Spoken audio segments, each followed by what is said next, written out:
Hey y'all, it's Bailey with Reclaim Grace. I'm so happy you clicked on this video today. We're going to be making over some wall decor using some unusual items. I hope y'all enjoyed today's video, and if you do, give this video a thumbs up and comment down below on which project was your favorite. Let's get started. I hope everyone is doing well today. I don't really know why I said unusual items in the intro. We do have some kind of random items in our second project, but we will get there. We're going to start off with this little wall shelf I picked up for I think around $6 or $7 from a flea market. It had a little Scrabble tile glued on the top of it, so I did knock that off with a chisel, and we're going to start this project by giving it a very good clean because this was dusty, very dusty. And once I give it a good clean with my Windex, I am also going to then come in with just some clean water and get off that cleaner residue. The two little drawers on this project had some red ink stain. I don't know where it came from, maybe a pen or something busted in it, but it was everywhere. So we're going to have to take care of that so it does not bleed through our paint. But I'm just going to remove this hardware because we will be reusing it when we go putting everything back together. We'll give everything a good scuff sand. I started doing this by hand with a 120 grit sandpaper, but that was going to take too long, so I took it outside and gave it a sand with my orbital sander. And as I was doing this, I noticed this drawer was loose, so that is a very easy fix. I'm just going to squeeze some wood glue into the cracks and apply pressure, clean up any wet wood glue. It's always easier to clean the glue up while it's wet. And then I'm going to use my DeWalt 18 gauge brad nailer just to shoot some nails into the front of the wood drawer. If y'all are ever wondering about the products I use, I have most things linked down below, and I also have my Amazon store linked in my description so you can see my DIY essentials. So after I gave everything a good sand with the powered sander, I'm just going to clean off that dust before we start painting. I'm going to prime our piece with shellac based primer. This is a really good primer for adhesion and stain blocking. And it also helps if your piece smells like cigarette smoke or anything like that, an odor. It really seals that smell in as well. So I'm just going over all areas because this will probably definitely bleed through my paint with that red ink. So I'm going to coat that area a few times. This sealer dries very quickly. So within an hour, I'm ready to paint. And we're going to be painting this little cabinet, my favorite color green by Fusion. This is Carriage House by Fusion Mineral Paint. It has a primer and sealer. It's an all-in-one paint, so it's a great choice for thrift flips, and just kind of makes it more easy, right?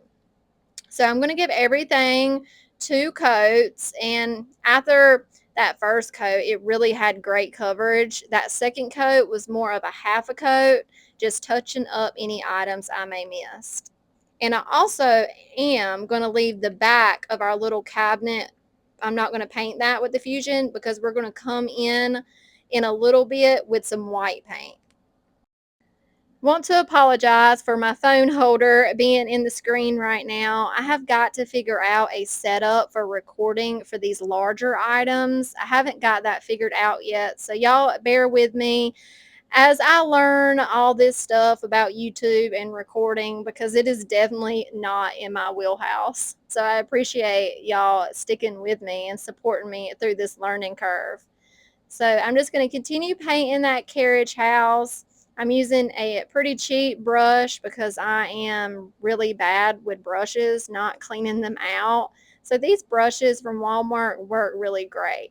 I did tape off the back so it looked nice and professional when we got done with it. Switched to a smaller brush, and I'm just going to cut in that back edge as well. Now I'm coming in with Raw Silk by Fusion, and this took about 2.5 coats. I'm using a smaller artist brush here because I'm going to have to cut in pretty neatly where we meet up with that carriage house. And I'm not going to lie, I did get white paint all over the green. So if that happens, just wipe it off with a baby wipe and touch it up with some green paint. Once that white paint was good and dry, I am breaking out Mercantile by IOD. We're going to just use a few stamps just to accessorize the back of our little cabinet board. I'm using the black IOD permanent ink, being sure to clean up that excess ink on my thin mount because it will transfer.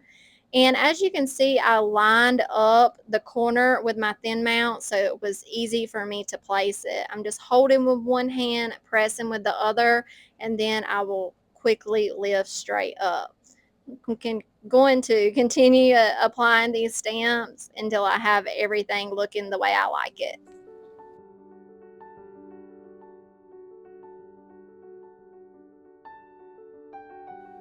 I wanted this cabinet to be a little primitive and a little rustic, so I'm going to do some distressing here with some 180 grit sandpaper, just hitting the high points, any edges very lightly with that sandpaper. I did dust off all the little dust from sanding, and now I'm coming in with Fusion's Age and Wax, and I'm going to apply this in sections all over my little cabinet. I want to take this time to welcome y'all. I see y'all's comments down below. They motivate me every single week to get these projects done for y'all and to get them in my booth so we can be making some money, right? And I also want to welcome all the new subscribers. We are almost at 4,000, which is unbelievable to me. My little small country self, is 4,000 people is a lot to me. So I appreciate y'all and thank y'all so much for being here. And our last step is just attaching that hardware, and this is done. I believe I priced it for around $59.95. I put it in my booth a few weeks ago, so it's hard to remember the pricing. I did leave the holes on that back so it can be anchored into the wall, but I did add a wired hanger to the back so it's easily hung in my booth. Y'all let me know what you think about this project.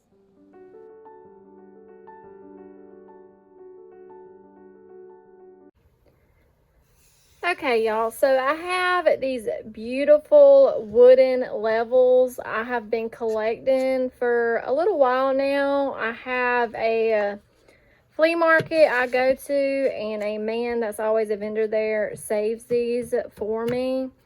I probably spent on the longer ones maybe $5 and the shorter ones $2. So it's not like a whole bunch of money is invested in these. But what I want to do is attach these 3 rows together, and I have this 1x board. I believe it's a 1x10. It's not in the best shape, but it will work because I want it to look rustic when I get done. I'll actually beat it with a hammer here in a few minutes.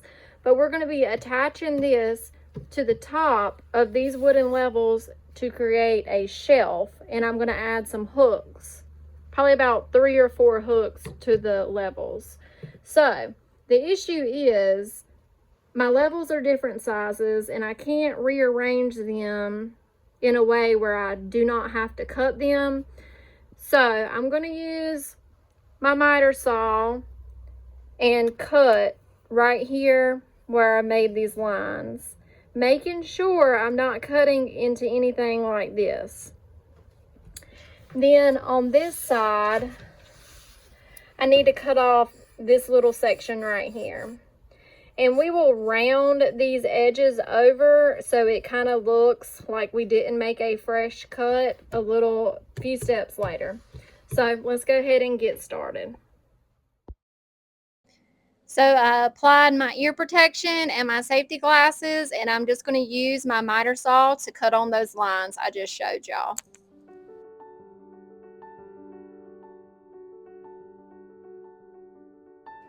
And a reminder for my local people, I do sell all my made over items, IOD Products and JRV Products in both of my vendor booths, Coppermill, Mercantile in Kinston, North Carolina, and Lola's Vignettes in Goldsboro, North Carolina. And that's all linked down below.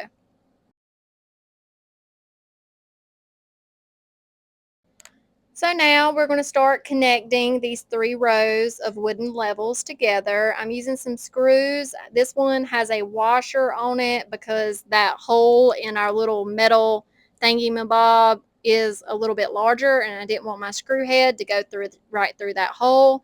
Yes, I could have went to Lowe's and got something that worked probably better than what I already had at home, but I was just trying to make what I had work and it worked perfectly fine. So I'm just using my impact, not even pre-drilling because that wood is so soft. These screws went right in. And everywhere there is a seam, I'm going to try to put one of these metal brackets in. Putting plenty of screws. I probably did a little bit of an overkill making sure this didn't fall apart, but I want to sell this for $100, so I didn't want to be stingy with my metal brackets. So I'm going to continue putting these screws in until we have that complete. I forgot to mention this is the back side. So I placed the pretty side of my levels face down on my workbench and put the metal brackets on the back side. Now I'm attaching some thrifted black coat hooks. They came on like a little wooden block. I thrifted like probably like 5 or 6 of them for 99 cents a piece. So these came in handy, just screwing them down, and I ended up attaching 3 hooks to the front of our level shelf.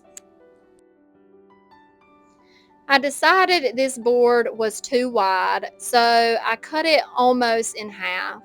I cut it 6 inches with my table saw. I'm wearing the eye protection and my hearing protection because this is very loud. Then I brought it back inside and I'm doing some sanding. I also, before I started sanding, beat this a few times with a hammer and a screw. That was shaking my camera too bad, so I couldn't show y'all. I also rounded out those edges with my 120 sandpaper. I'm going to be using this flat black spray paint. I applied 2 coats front and back, being sure to get those edges also, and let this dry very well. Now, it's very obvious where I had to cut the levels, so we're going to disguise that by using some DIY wax and some Dixie Belle, Dixie Dirt, I believe it's called. So this product sticks to wet or wax surfaces as long as it's still fresh. So I'm just smushing my paintbrush into that wood grain, and then I will take a rag and kind of wipe the excess off, and I will just continue doing that until I like the way it looks. Now it's time to attach our little shelf. I'm using definitely going to pre-drill this board. So I got this kit from Lowe's. I'll try to link it down below. It was $14. It was a really good deal. Using these screws with the star bit 2-inch screws. Going to pre-drill about 4 or 5 holes and then I will sink in my wood screws.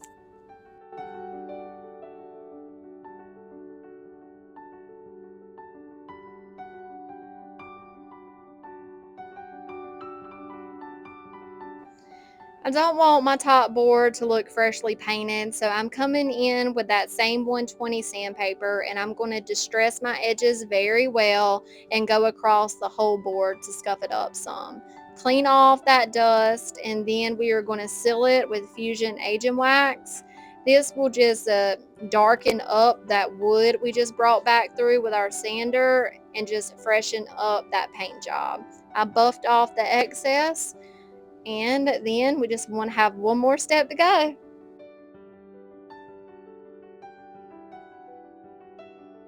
Just needed to add a hanging system to the back. I did put on the tag to this item when I priced it that I suggested hanging it from the D-rings or the little hanging system, but I'm attaching wire in between the two so it can be easily hung in my booth. And this is how it came out. I love this project. It's rustic, primitive, and it just so cool to me. Like I said, I priced it for $100, or actually I think like $99. And I love how it turned out. Y'all let me know, have y'all ever seen this done before? I've made a few of them and they have sold very well. Our last project for today's video is this gorgeous, ornate, large mirror. I picked it up at a church yard sale for $20, which was a really good deal. And we are going to start by giving it a good clean with some Windex, I cannot talk, a microfiber cloth, getting rid of any stickers, and I'm also going to make sure I clean into those holes in the frame very well because this thing was super dirty.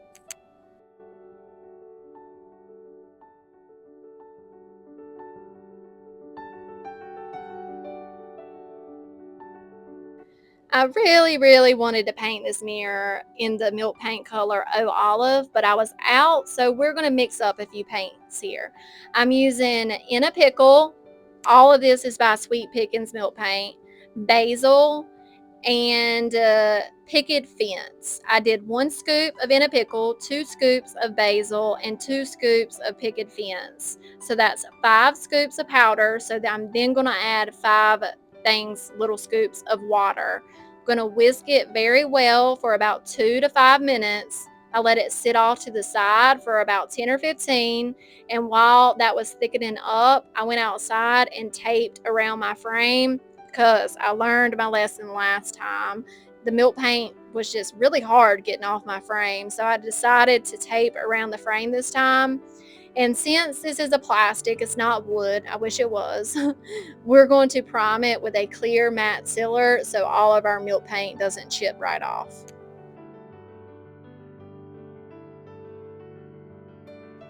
It took that clear coat about 30-45 minutes to dry. I had it outside in the sun. Now I'm coming in with my little chip brush and I'm going to pounce into those details, getting all the nooks and crannies a good first coat of milk paint. And once I got this first coat on, I wasn't able to come immediately back in with the second coat. It actually took a few days for me to get back to this project. So I actually heard that you could store your milk paint in the refrigerator and it would last for a few days. So I gave that a try. And when I came back out and was able to work on this project, I just stirred my milk paint back up really well and it worked. So if you don't use all your milk paint and you plan on using it in a few days, I would suggest doing that. This is Roscoe. He's my work buddy. He says, hey. So I did have to take a smaller paintbrush to get into the little holes of the frame. So that was pretty easy. I just wanted to get full coverage inside that area as well. So if you have watched any of my videos that have used milk paint, I love sealing it with the milk paint dark oil wax. It just settles excuse me, into the details so beautifully. So I'm working in sections here, applying it liberally onto my frame, and then I will come in with my blue shop towel and just buff off any excess. And this is the difference. It's such a huge difference. It deepens that color, brings out all the details in the frame, and I'm going to be sure to get in those little holes as well because it will have a different look if I do not finish it all the way. If y'all are enjoying this content, give this video a like and comment down below. And if you haven't already, please hit that subscribe button. It helps my little channel grow and reach more people, and I appreciate y'all so much. All there's left to do with this mirror is remove the tape and clean up that glass really well with some Windex. I just used a flat blade to get up those little paint crusties where my paint seeped under the tape. This will happen even if you tape. I don't care what people say. I have heard of people using a deck of cards to slide under in between the frame and the mirror, so I might try that out in the future. Just going to give everything a good clean, and this baby is done.